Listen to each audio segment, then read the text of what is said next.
بسم اللہ الرحمن الرحیم۔ محترم جناب مولانا فضل الرحمان صاحب، چیئرمین پی ڈی ایم، معزز قائدین کرام، کراچی کے میرے بہنوں بھائیوں، السلام علیکم۔ کراچی پاکستان کا دل ہے اور یہاں پورے پاکستان کے یعنی ہر قومیت کے لوگ رہائش پذیر ہیں اور یہ منی پاکستان ہے۔ کیا آپ کو معلوم ہے، کراچی والوں، آپ کو معلوم ہے کہ پچھلے 3 سالوں میں پاکستان پر اور کراچی پر کیا گزری؟ ایک اچھے بھلے خوشحال پاکستان کو اندھیروں میں دھکیلنے کے لیے 2018 کے انتخابات میں دھاندلی کی شکل میں ایک سازش رچائی گئی اور جس کا خمیازہ آج ہم بھگت رہے ہیں۔ اس وقت پاکستان کی جو بربادی آپ دیکھ رہے ہیں، یہ اسی سازش کا نتیجہ ہے، اور اگر یہ سازش نہ ہوتی تو آج پاکستان بڑی تیزی کے ساتھ خوشحالی کی منزلیں طے کر رہا ہوتا اور آپ کی دہلیز پر خوشحالی دستک دے رہی ہوتی۔ آپ کو آج اپنے بال بچوں کا پیٹ پالنے کی فکر نہ ہوتی، کیونکہ آپ کے پاس الحمدللہ ایک روزگار ہوتا، سماجی اور معاشی انصاف ہوتا، عزت اور خود مختاری ہوتی، اور آپ کو یہ آٹے دال چینی کے لیے قطاروں میں نہ لگنا پڑتا۔ یہ میرے کراچی کے دوستوں، ساتھیوں، بہنوں، بھائیوں، یہ اس لیے ہوا کہ آپ کے منتخب وزیر اعظم کو نکالنے کے لیے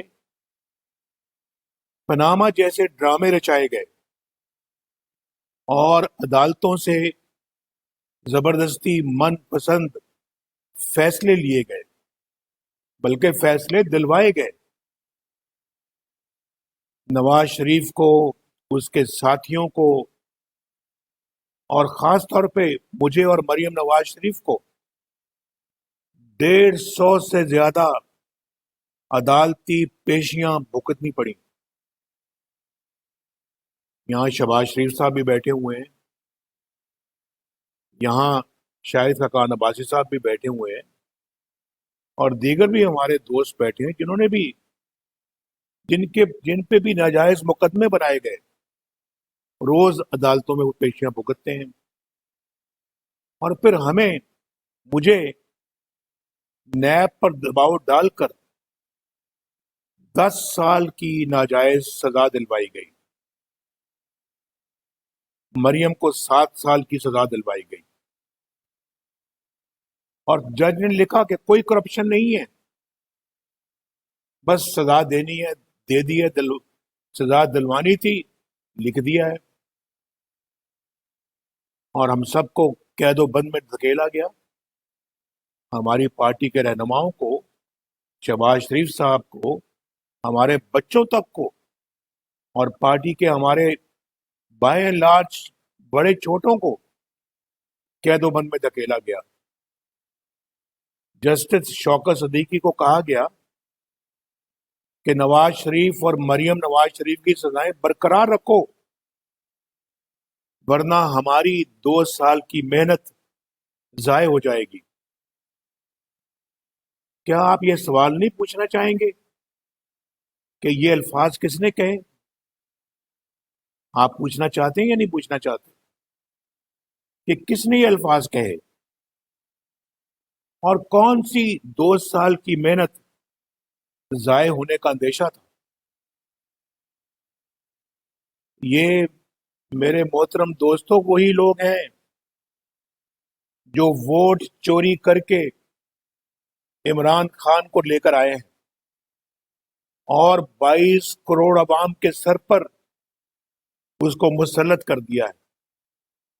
یہ وہی لوگ ہیں اور یہ سب کچھ آپ کی آنکھوں کے سامنے ہوا ہے اور آج بھی ہو رہا ہے اور ہم خاموش ہیں. پھر ہم رونا روتے ہیں کہ ملک ترقی کیوں نہیں کرتا، ملک کیوں پستی کی طرف جا رہا ہے، ملک کیوں اور نیچے دھنستا جا رہا ہے، غریب کو روٹی کیوں نہیں ملتی، آٹا دال چینی کیوں مہنگی ہو گئی، دوائیاں کیوں پہنچ سے باہر ہو گئی ہیں، بجلی کے بلوں نے تو کمر توڑ کر رکھ دیے. پوچھا کبھی آپ نے پاکستان عالمی تنہائی کا شکار کیوں ہو گیا ہے؟ کہاں گئی وہ سبز پاسپورٹ کی عزت، کہاں گئی وہ سبز پرچم کی عزت؟ دنیا کا ایک لیڈر فون نہیں کرتا اور دنیا کا دوسرا لیڈر سنتا نہیں. معاشرے میں انصاف نام کی کوئی چیز نہیں ہے. غریب بیچارہ دھکے کھاتا ہے. 22 کروڑ عوام میں، پاکستان کے 22 کروڑ عوام میں 21 کروڑ غریب ہیں اور چند لاکھ لوگ پاکستان کے وسائل پہ بھی قابض ہیں اور پاکستان کی زمینوں کے بھی مالک بنے ہوئے ہیں. سرکاری خزانوں سے بڑی بڑی تنخواہیں لیتے ہیں،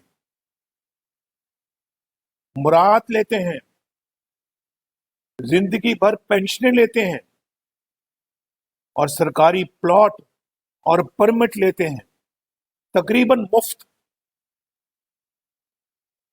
لیکن 21 کروڑ عوام کو پوچھنے والا کوئی نہیں. ان کے بچوں کے منہ سے اب تو روٹی کا نوالا بھی چھنتا چلا جا رہا ہے. گھر میں بیماری آ جائے تو علاج کے لیے پیسے نہیں ہوتے،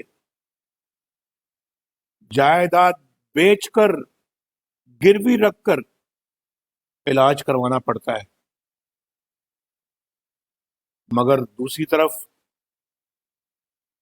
مراعات یافتہ طبقے کو دیکھیں آپ کہ علاج معالجے کے لیے سرغانی خزانوں کے منہ کھول دیے جاتے ہیں،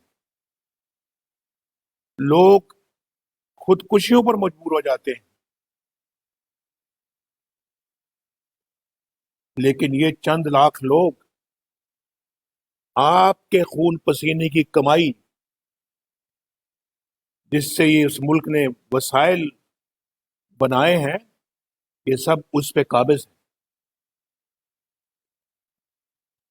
مجھے تو ایسا لگتا ہے کبھی کبھی سینئر صحافی شفیق قریشی کی زیر صدارت جوڑواں شہروں سے شائع ہونے والا پہلا مکمل مقامی اخبار روزنامہ 99 نیوز، جس میں مقامی خبروں کے علاوہ شامل ہوتی ہیں تمام قومی اور بین الاقوامی خبریں، دور جدید کے تقاضوں کے عین مطابق اب تمام سوشل میڈیا ٹولز فیس بک، ٹویٹر اور یوٹیوب کے ساتھ بھی دستیاب ہے.